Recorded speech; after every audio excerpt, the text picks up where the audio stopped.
26শে জানুয়ারি মহাকুম্ভ মেলার যাত্রা শুরু করলো আমার বর। সকাল সকাল কিন্তু স্নান খাওয়া করে একদম রেডি হয়ে বেরিয়ে পড়লো। কোনো রিজার্ভেশন টিকিট না থাকার সত্ত্বেও কিন্তু মনে জোর নিয়ে বেরিয়ে পড়লো। আমরা কিন্তু সবাই মিলে রাস্তায় ওদেরকে ছাড়তে এসেছি। ট্রেনে একদমই বসার সিট পাইনি, ওই দাঁড়িয়ে দাঁড়িয়ে বাথরুমের পাশে বসে এসেছে। সকাল 8টার দিকে ট্রেনটা থেমেছে, সেখান থেকে হাঁটা শুরু করেছে। প্রায় 3:30-র সময় এখানে এসে পৌঁছেছে মহাকুম্ভ মেলা, যেখানে গঙ্গা যমুনা সরস্বতীর মিলনস্থল। অনেকটা জায়গা ঘুরে ঘুরে আস্তে আস্তে কিন্তু 3:30 বেজে গেছে। এসে কিন্তু কোনো টেন্ট পাইনি, তো একটা বস্তা কিনে তারপরে সব ব্যাগপত্র রেখে চলে এসেছে গঙ্গা যমুনা সরস্বতীর মিলনস্থল, যেখানে অমৃত স্নান করবে। সারাদিন তো স্নান করা হয়নি, তো এখানে এসেই কিন্তু স্নান শুরু করে দিল। আমরা কত পাপি তাপি মানুষ যারা এই দৃশ্যগুলো বসে বসে দেখছি, হাত পা থাকার সত্ত্বেও যেতে পারলাম না। এটা সত্যি একটা ভাগ্য নিয়ে জন্ম নিতে হতো আমাদের। হিন্দু হয়েও যদি এই জিনিসটা করতে না পারি।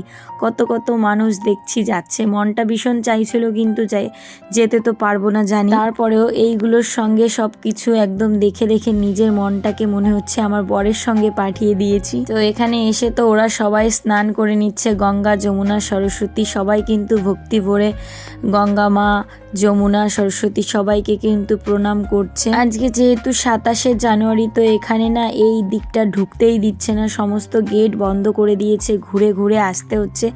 প্রায় ওই 30 কিলোমিটার শুধু হাঁটতেই হয়েছে। হাঁটতে হাঁটতে পা ব্যথা হয়ে গেছে। তারপরেও মনের জোর থাকলে সব কিছুই সম্ভব। তো এখান থেকে সবাই মিলে কিন্তু স্নান করে নিচ্ছে। সকালবেলা থেকে টিফিন একটু একটু করা হয়েছিল, কিন্তু সেভাবে কিছুই করতে পারিনি। রাত্রে মানে আগের দিন 12টা থেকে এই 3টে পর্যন্ত না ঘুমিয়ে একবারে এইভাবে ননস্টপ হেঁটে চলা মানে ভীষণ একটা কষ্টের কাজ, বুঝতেই পারছো।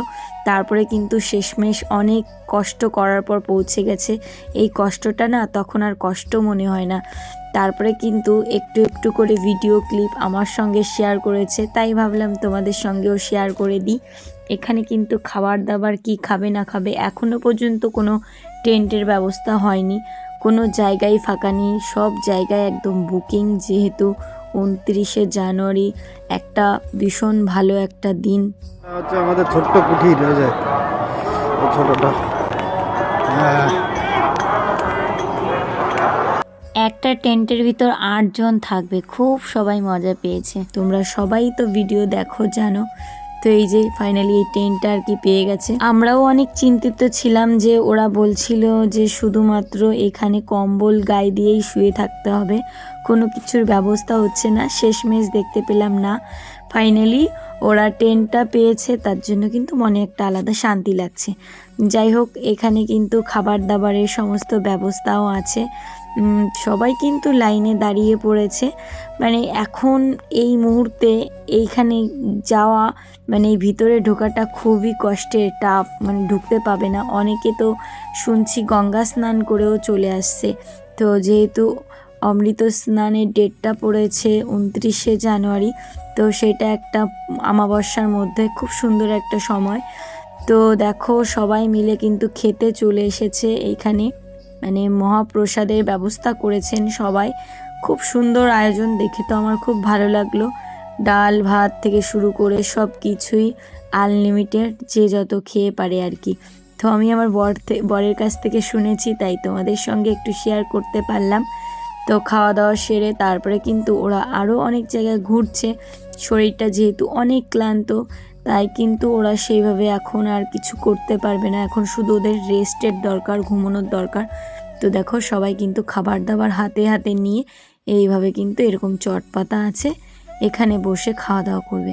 আর খুব সুন্দর করে সবাই কিন্তু মনের আনন্দে এখানে গেছে, যে ওদের মনের কামনা যেন পূর্ণ হয়। আমি ঠাকুরকে বলবো তোমরাও অনেক ভালো থেকো। তোমরা কারা কারা যেতে পেরেছো কুম্ভ মেলায় কমেন্ট করতে ভুলবে না।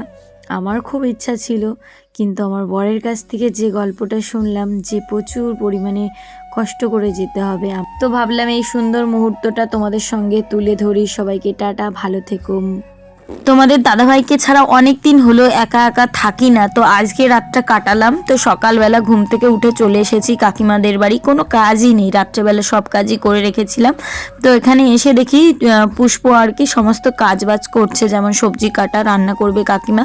তো আমার আর রান্না বান্না নেই, আমার শাশুড়ি মা সকাল সকাল বলে দিয়েছে সঙ্গীতা তোমার একা মানুষ, রান্না করার দরকার নেই, আমি খুদের ভাত রান্না করেছি, এইখানে খেয়ে নিও।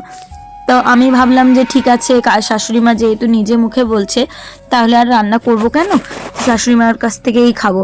তারপরে দেখো সকাল সকাল এই বাচ্চাগুলো কিন্তু আমাদের বাড়িতে এই যে পুকুরটা আছে এখানে কিন্তু অনেক মাছ আছে, ওই বলতে পারো ওরাই এনে বর্ডার থেকে এনে ছেড়েছে, তাই ওই মাছগুলো কিন্তু ওরা ধরছে, মানে জাল পেতেছে। আর এখানে কিন্তু স্নিগ্ধ পাপাকে নিয়ে আমি একটু হাঁটতে বেরিয়েছি, যেহেতু কাজ বাজ কিছু নেই। কেমন আছো তোমরা? ভাই ভাইলো, তোমাদের বাড়ি কোথায়? তোমাদের কে কে দেখছো আমাদেরকে? হ্যাঁ বলো, একটু কথা বলো, বলো কে কে দেখছো আমাদের? এরা দেখছে। বলো কেমন আছো তোমরা? ও বলছে না, চলো। তো দেখো বন্ধুরা, সকাল সকাল কিন্তু শাশুড়ি মা এই যে খুদের ভাত রান্না করেছে, তার ভিতর আলু সিদ্ধ দিয়েছিল। আজকে যেহেতু সোমবার ছিল তাই কিন্তু আমি মাছ মাংস ভেবেছিলাম খাবো না, কিন্তু শাশুড়ি মা খুদ রান্না করেছে, পেঁয়াজ কুচি এগুলোও করেছে, তাই ভাবলাম চলো খেয়ে নিই। সারাদিনে আর কোনো ব্লগ করিনি, ওই খাওয়া দাওয়া করে। আর দুপুরবেলাও রান্না করেছিলাম, একটু ওই মুরগির ছাল ছিল সেটা। তো যেহেতু সকাল সকাল আমার মাছ মাংস খাওয়া হয়ে গেছে, দুপুরবেলা তাই করেছিলাম। আর এদিকে দেখো সিঞ্জিনি কিন্তু মাটি দিয়ে কাজ করছে, মানে কেউ মাটি পেয়েছে, মাটি দিয়ে কি কি বানাচ্ছে সেটা পরে দেখাবো। আর এদিকে দেখো বিকালবেলা কিন্তু আমি আজকে উঠানটা কুড়িয়ে নিচ্ছি। সকালবেলা থেকে আজকে কোনো কাজে তাল নেই, বুঝতেই পারছো, বর বাড়ি না থাকলে রান্না খাওয়া, মেয়ে তো প্রায় ভাগই ঠাম্মির কাছে খায়, তাই জন্য কিন্তু অতটা জোর দিই না। আর নিজের একমাত্র পেট এত খাওয়া, তাই জন্য কিন্তু অত কিছু খাওয়া দাওয়া করিও না, কি বলো তো। এই যে দেখো বন্ধুরা, দুটো কিন্তু উনুন বানিয়ে রেখেছি, জানি না এই উনুনের কি করব। আমার তো খুব শখ লাগে মাটি দিয়ে, ছোটবেলা থেকে অনেক জিনিস বানাতাম, তো নিজে কিন্তু সুন্দর করে বানিয়েছি, তোমরা কিন্তু কমেন্ট করবে। আর এদিকে আমার মেয়েকে বলছি মাটি ছেনিস না, ঠান্ডা লাগবে, ওকে কে শোনে কার কথা। তারপরে কিন্তু পেঁয়াজ গাছগুলো দেখতে দেখতে দেখো কতটা বড় হয়ে গেছে, তাই দেখলাম শুকিয়ে গেছে, আর তাই জন্য কিন্তু এদিকটায় জলও দিয়ে দিলাম। তো জল দেওয়ার পরে তারপরে চলো তোমাদের দেখায় আমার মেয়ে কি বানিয়েছে। এই দেখো আমার মেয়ে কিন্তু ওই যে উনুনটা ছোট্ট, আমি ওটা তো বানিয়েই দিয়েছিলাম অনেক দিন আগে, আর ও কিন্তু এখন এই একটা ছাঁচের উনুন বানিয়েছে, আর বলছে দেখো মা আমি ছাঁচ বানিয়েছি, এটাই করে আমি পিঠে বানাবো। তো বাচ্চারা দেখো তো ছোটোবেলা থেকেই মাটি দিয়েও খেলতে দিতে হয়, ওদেরও খুব ভালো লাগে। আর উনুনটা তোমরা বলো কেমন হয়েছে। এটা কিন্তু একটা আঁচের উনুন করব, আমার সিঞ্জিনির একটা ছোট্ট ছাঁচ আছে, সেই ছাঁচের উনুনটা তোমরা বলবে। আকাশ তুই এখানে কি করতে এসেছিস? তাই চুলটা না, তোমার নাম কি? এই ওরকম বলিস কেন? তুই তুই তুই তো জানিস সুকুমার, সুকুমার দাদা ভাই এখানে কিন্তু চুলদাড়ি কাটার কাজ করে, খুব সুন্দর কাটে। পয়সাটাও খুব কম নেয়। কত নাও তোমার? 40 না 40 টাকা চুল কাটা, 20 টাকা করে নেয়। 20 টাকা দাড়ি। উনি যদি 20 টাকা করে কাটে, ওনার দোকানে এমন ভিড় হবে, জীবন ওনার দোকান ছেড়ে উঠতেই পারবে না। আমার যে পারফেক্ট যে চুল কাটা আছে কি 40 টাকা, এই 40 টাকা চুল কাটতে, আর দাড়ি কাটতে আছে কি 20 টাকা নরমালে, আর ফর্মে আছে কি 50 টাকা। আন্ডারস্ট্যান্ড? তার সঙ্গে বলো মাসাজ ফ্রি, একটু কিভাবে মাসাজ দাও? হ্যাঁ মাসাজ দাও, একটু দেখা দাও। এটা দেখো কিভাবে দেয়। নেক্সট মাসাজটা দেখছো, ও কত না করে রিল্যাক্স ফিল কর। ডাক্তার দাও। দাদা গেছে কুম্ভর মেলা, বৌদি রইছে বাড়ি। তারপরে দাদা রয়েছে কুম্ভ মেলা, বৌদি রয়েছে বাড়ি, কি যে করি। তো দেখো নাপিত ভাই কিন্তু তার মতো গল্প করেই যাচ্ছে। ওই যে হচ্ছে আমার ভাসুরের ছেলে আকাশ, এই বয়সে মোষ রেখেছে, সেই জন্য বলছিলাম ওর মোষটা কেটে দাও। আর এ যেহেতু মানে নাপিত আমাদের দোকানে ভাড়া থাকে, তাই জন্য কিন্তু ওনার সঙ্গে গল্প করছিলাম, ভালো লোকটা আর কি। তো দেখো বন্ধুরা কতগুলো জামা কাপড় ঠিক করতে হবে। তো মেয়েকে এদিকে বই পড়িয়েছি, আর আমি কিন্তু এদিকে জামা কাপড়গুলো নিয়ে বসে পড়লাম। ঘর দুয়ার একটু পরিষ্কার করতে হবে, বর বাড়িতে নেই জন্য মনটাও বেশ খারাপ বলতে পারো, ভালো নেই। তো সব জামা কাপড়গুলো ভাঁজ করে পাট করে রাখলাম। আর এদিকে কিন্তু মেয়েকে হাতের লেখা দিয়েছে, ও করছে। 6:30টার সময় বসিয়েছে পড়াতে, আর পড়া বসে 8:30 পর্যন্ত। আর রান্নাবান্না রাত্রেবেলা কিছু করা লাগবে না, সব কিছু গুছিয়ে নিচ্ছি ঘর দুয়ার। তো এই যে দেখো সব কিছু ঘর দৌড় গোছাচ্ছি, মানে যত যা আছে জিনিসপত্র গুছিয়ে নিলাম। একা একা থাকা তো এইভাবে হয় না, তাই শাশুড়ি মা কিন্তু আমাকে খুব ভাবে ডাকছে, এটা খেয়ে যাও ওটা খেয়ে যাও। ভালো লাগছে কি বলো তো, গুরুজনেরা যদি ভালোভাবে ব্যবহার করে সব কিছুই ভালো লাগে। আর আমিও না সবসময়ের জন্য গুরুজনের সঙ্গে থাকতেই বেশি পছন্দ করি।